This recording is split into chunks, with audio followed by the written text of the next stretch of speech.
박원순 전 서울시장 성추행 의혹을 조사하겠다면서 서울시가 꾸리겠다고 한 민관합동조사단의 구성이 난항을 겪고 있습니다. 피해자를 지원하고 있는 여성단체들이 서울시의 조사단 구성 협조 요청을 사실상 거부했고요.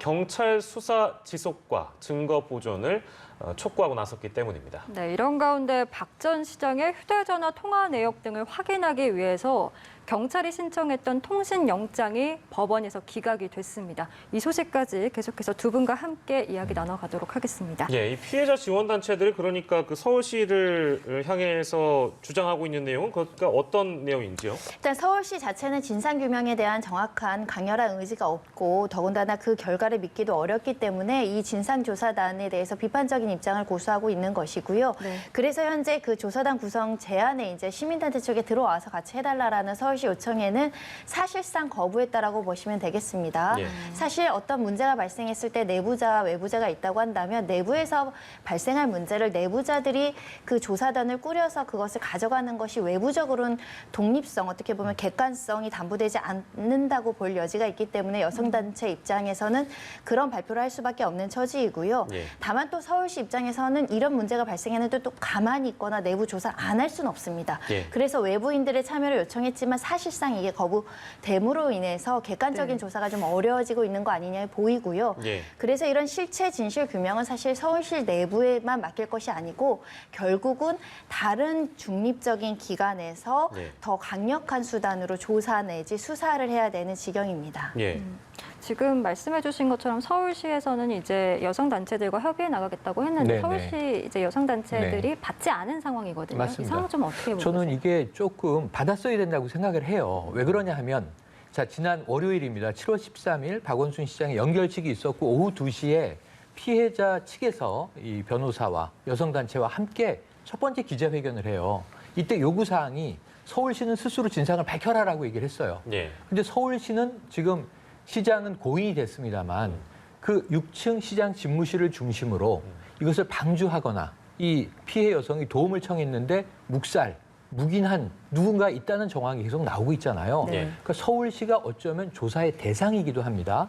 그런데 서울 이 어떤 기관으로서의 서울시 전체가 범죄 집단은 아니잖아요. 예. 서울시는 그것을 이 문제를 결국은 해결해야 됩니다. 주체적으로. 근데 내가 나를 조사하면은 그 의혹이 커질 수밖에 없으니 그래서 민관합동조사단 거기에 이제 밝히기를 서울시 대변인이 첫 번째, 두 번째 항목이 있습니다. 피해자에 대한 2차 가해 절대로 막겠다. 두 번째 지원하겠다. 근데 그거보다 중요한 게 세 번째 민관합동조사단의 구성인데 네. 외부 인사들, 전문가들을 참여시키겠다. 여성단체, 인권 전문가, 그리고 법률 전문가들을 참여시키겠다. 그러면 이 조사 단장을 서울시 내부에서 맡으면 안 되죠. 외부의 이제 조사단에 어떤 운영 권한을 줘야죠. 예. 그럼 서울시는 이 조사단을 합동으로 꾸리면 내부에 들어가서 조사할 수 있는 권한이 생기는 거예요. 서울시는 모든 걸 협조하겠다는 의미로 민관 합동조사를 꾸리는 거잖아요. 예. 근데 여성단체가 이렇게 거절해버리면 처음에 요구했다가 만들려고 하는데 우린 참여 안 해. 당신들은 수상한 집단이야. 그러면 그 다음에 나설 수 있는 중립적인 기구가 없습니다. 왜냐하면 강제력을 가지고 있는 곳이 없기 때문에 유일하게 남는 게 경찰하고 검찰이거든요. 예. 그럼 경찰과 검찰이 여기에 대한 수사를 해야 되는데 자 그러면 이제 고소나 고발 절차가 다시 필요해요. 예. 이게 오늘 아침에 박원순 시장의 세 대의 휴대폰에 대한 이 통신기기 조회 영장이 기각된 것과 마찬가지인데 네. 예. 지금 경찰이 할 수 있는 것은 사망 경위까지예요. 예. 예. 그리고 지금 이제 그럼 검찰이 그럼 지금이라도 성추행 수사하겠습니다. 수사 대상자가 사망하는 바람에 예. 공소권 없음이라고 처음부터 얘기했잖아요. 예. 고인을 상대로 무슨 수사가 진행이 되겠습니까? 그럼 이 문제를 풀어야 되는데 예. 속도가 중요하다면 서울시에 들어가서 외부 예. 인사들이 서울시 내부를 다 뒤집어 엎어서라도 예. 이 상황에 대한 조사를 적극적으로 해야 되는데 거부해버리면 저는 시간만 더 끌게 된다. 그럼 오히려 이 관련자들이 예. 지금 일단 젠더특보도 사표를 냈다는 거 아닙니까? 네. 아직 수리가 안 되고 있습니다만 이렇게 저렇게 다 흘러가 버리면 이것은 여성단체가 첫 기자회견에서 요구한 것과 예. 배치되는 결과가 초래돼 버린다. 예. 그래서 저는 좀 여러 가지 들어가서 꾸렸는데 서울시가 협조 안 하면 네. 그때 비판을 하면 되죠. 예. 근데 지금 거부해버리는 것은 조금 안타까움이 있습니다. 그 조사단을 그러니까 꾸릴 때 그 꾸리는 것을 주도하는 서울시의 뭐 간부가 있으신가 봐요. 네. 근데 그 간부가 피해자 측 기자회견을 연기하도록 하려고 했다라는 사실도 정황이 보도가 나왔죠. 되긴 했어요. 근데 이런 게 이제 보도가 되니까 저거 봐라, 이게 공정성이 있겠는가에 대한 지적이 분명히 나올 법도 해서 그건 어떻게 봐야 될까요? 실제로 서울시 관계자님이 얼마나 공정하게 이 문제를 처리할 수 있는지 의지와는 상관없이 예. 표면적으로 또는 심리적으로 고소인 측에서 받아들이는 심리적인 저항감이 있느냐 없느냐가 되게 중요한 거죠. 왜냐하면 조사단을 만들어도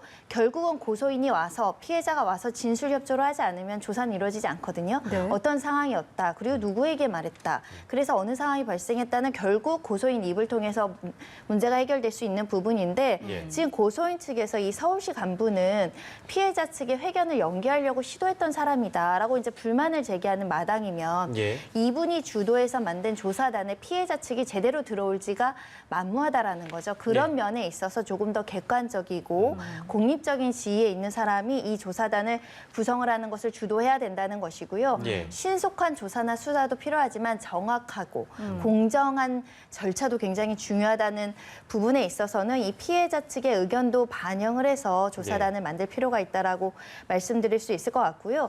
저는 개인적으로는 이 회견 연기를 아예 방해했다. 그런 굉장히 문제가 될 수 있겠지만 예. 장례 절차 끝난 다음에 하루 이틀만 미뤄달라고 했다고 해서 공정성에 심각한 훼손이 있다고는 보이지 않습니다. 예. 하지만 고소인 측에서는 여러 가지 오해를 품을 수 있는 상황을 만들어서는 안 되기 때문에 이 예. 조사단을 만들 때도 충분히 이쪽을 배려해서 만들 필요가 있다라고 보입니다. 예. 네, 그럼에도 불구하고 진상규명은 꼭 필요한 거 아니겠습니까? 진상규명을 위한 대안에는 좀 어떤 것들이 네네. 있다고 보시는지. 그러니까 이게 공소권 없음 이제 이미 가해자가 사망해버린 상황이 돼서 여기서 종결된다면 저는 두 가지의 나쁜 선례가 남게 되는 거예요. 하나는 이 진실이 덮여버리는 문제가 생기고요. 예. 두 번째로는 또 박원순 시장을 추모하고 애도하는 측도 있습니다.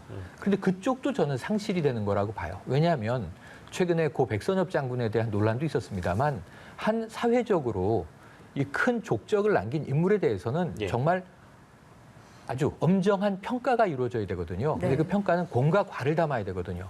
그러니까 박원순 시장이 남긴 정말 좋은 의미의 업적들이 많은데 예. 문제는 사망의 미스테리가 영구적으로 남는다면 공도 다 가리는 결과가 돼버려요.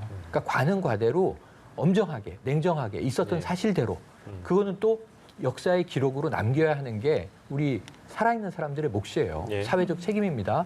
그런 면에서 저는 서울시의 민간합동조사단이 잘 꾸려지길 기대했는데 예. 네. 지금 일단은 첫 단추가 안 끼워지고 있으니까 그렇다면 오늘 지금 이제 민간 위원들을 모아서 회의를 하고 있는데 예. 여성가족부를 포함하여 관련 범부처들이 예. 진상조사단을 만들어야 됩니다.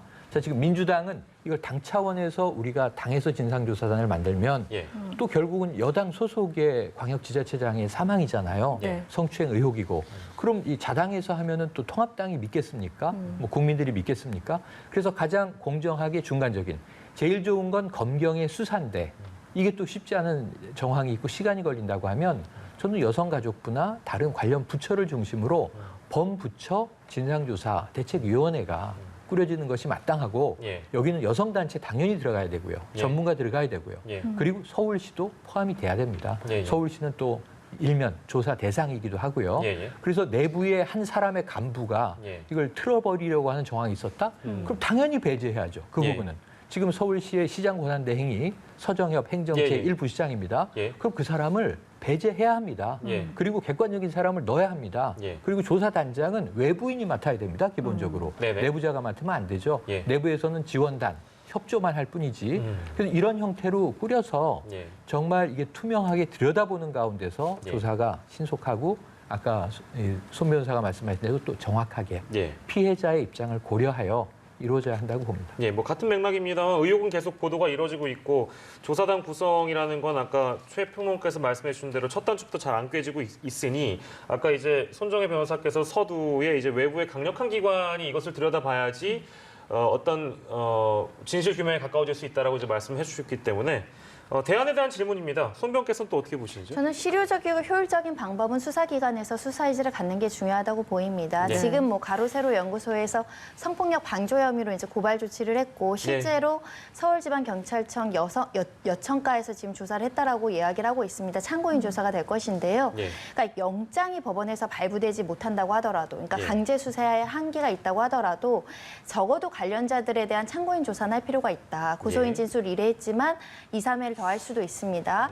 그리고 고소인이 지목하는 이 사람이 범행에 가담했거나 그것을 적어도 알 수 있었던 지에 있었던 사람들이 실제로 어떤 조치를 했었는지에 대한 참고인 조사가 이루어져야 되고 네. 그 당시 내가 피해를 호소한 A, B, C가 있다라고 주장을 했죠. 그 사람들 참고인 조사에서 실제로 그런 피해 사실을 들었는지 여부를 확인하는 과정이 있다고 한다면 예. 적어도 영장 없이라도 기초적인 사실관계는 어느 정도 정리할 가능성이 있기 때문에 예. 그 정도의 수사를 한다고 한다면 피해자가 2번, 3번 진술하는 일은 없거든요. 네. 수사기관에서도 진술해야 되죠. 지금 상황이. 예. 조사단 꾸려주면 조사단 가서도 진술해야 되는 여러 가지 문제가 발생할 수 있거든요. 예. 중복 진술도 2차 피해가 될 수 있기 때문에 예. 수사기관에서 의지를 갖는 게 가장 강력한 방법이 아닌가라는 생각이 드는데요. 예. 일단 이것은 경찰에서 지금 방조범을 조사한다라는 건 결국 방조 행위를 밝히려면 정범의 행위를 밝혀야 되거든요. 예. 네. 정범은 성추행이 있었는지 여부를 밝혀야 예. 성추행 사실을 묵인하고 방조했는지 밝힐 수 있어서 예. 어느 정도는 수사기관에서도 규명하려는 의지가 있는 거 아닌가 생각이 듭니다. 예. 수사기관의 의지가 중요하다라고 이제 진상규명과 관련된 대안 두 분께 이야기를 들어봤는데 이런 가운데 앞서 이제 최영희 평론가께서 말씀해주신 그 박원순 전 서울시장의 휴대전화 그 통화 내역을 확인하기 위해서 이제 통신 영장을 신청했는데 이것이 법원에서 기각이 됐습니다. 기각이 된 배경에 대해서도 좀 짚어봐야 될 것 같고 이런 상황에서 과연 이 사망 경위에 대한 수사가 앞으로 어떻게 진행이 되는가 그 부분도 좀 궁금합니다. 근데 영장 청구할 때는 그런 피의자를 적시해야 되고 피의 사실을 써야 되는데 예상컨대 피의자는 망인 고 박 시장님일 것 같고요. 그럼 네. 피의 사실은 사망의 격의와 관련된 타살 혐의성 이런 것들이 적혀 있을 텐데 예. 법원 입장에선 수사의 필요성이 낮다라고 판단할 수밖에 없습니다. 왜냐하면 지금 대중들은 이 사망의 경위에 대해서 구체적인 어떤 타살 혐의점이라든가 예. 누군가 강요를 했다거나 이런 정황이 전혀 드러나지 않았기 때문에 예. 강제 수사가 필요하다라고 인식하지 않거든요. 법원도 마찬가지 판단이기 때문에 이 휴대전화를 통해서 이 망인의 사망 경위를 구체적으로 강제 수사할 필요성이 있느냐 기각을 한 거여서 네. 이 부분은 법률적으로 받아들일 만한 상황이다.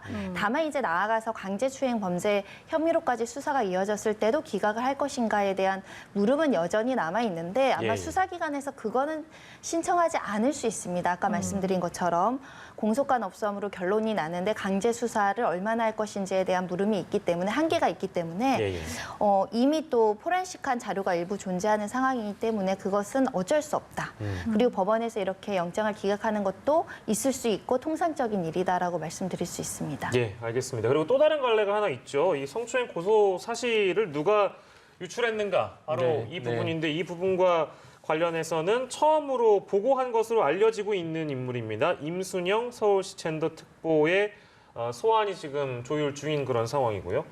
이 부분도 수사기관에서 들여다볼 것 같은데 어떻게 좀 전망을 하시는지요? 네, 지금 이게 처음에는요, 또 정치적인 사안으로 예, 이게 진영이 갈릴 수밖에 없는 일이 벌어진 것이기 때문에 통합당에서 이제 이런 질타들이 나왔죠. 경찰에 고소를 접수했는데 경찰에서 알려줬느냐, 예. 혹은 청와대로 국정상황실로 보고가 됐는데 청와대가 알려줬느냐.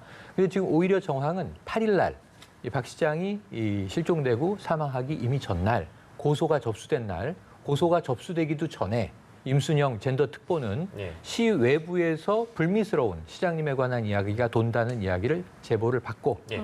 3시에 박 시장을 찾아가죠. 그래서 무슨 실수를 저지르셨느냐라고 얘기했다는 거잖아요. 예. 근데 이 일 이후에 4시 30분경에 고소가 접수된 거예요. 예. 그럼 고소가 접수되기 전에 뭔가 일이 터질 거라는 조짐을 느낀 겁니다, 밖에서. 네. 예. 근데 임순영 젠더 특보의 이력을 보면 이상하지도 않아요. 90년대에 성폭력 상담소에서 일을 했어요. 예. 그러니까 성폭력 상담소와 한국 여성의 전화가 참여하고 있지 않습니까? 예. 그럼 이게 한 사람씩 일하는 게 아니라 여러 명이 집단으로 공동체로 일을 하는 시민단체이기 때문에 예. 친분이 있는 동료나 옛 동료나 친구, 지인들이 있게 마련이죠. 그럼 지금 서울시에 당신이 가 있는데 이쪽에서 아마 피해자가 하나 나왔고 성추행 건으로 고소가 들어갈 것 같다. 개인적인 관계에서 제보를 했을 가능성이 있는 거죠. 가능성이. 그리고 이제 거기에 대해서 심야에 대책회의 혹은 임특보 얘기로는 통상적 회의였는데 예. 박 시장이 자, 무슨 일을 들었느냐? 그럼 어쩌면은 이 피소 사실을 그 무렵에 전날 밤에 확인했을 수도 있고 예. 고소가 접수됐다는 것도 비서실장을 통해서 임특보가 전달했다는 거예요. 네. 그럼 루트는 다 나온 것 같습니다. 문제는 이제 이 그 임순영 특보가 여기에 대해서 적법한지 위법한지 예. 제가 보기에는 참고인 신분으로 조사를 받게 될 것 같고요. 예. 그래서 아마 우선 전직과 현직 신분의 강도는 다를 수 있기 때문에 예. 사표를 낸 것 같은데 예. 이건 지금 수리되기는 어렵다. 예. 일단은 조사가 먼저다. 이런 말씀을 드릴 수 있겠습니다. 예, 알겠습니다. 서울시 민관합동조사단 구성에 난항을 겪고 있는 상황에서 이 진실 규명에 가까워지려면 어떤 대안이 필요하고 앞으로의 전망까지 저희가 두루두루 해봤습니다. 오늘은요, 손정혜 변호사, 최영일 시사평론가와 함께 이슈큐브 시간 함께했습니다. 두 분 고맙습니다. 고맙습니다.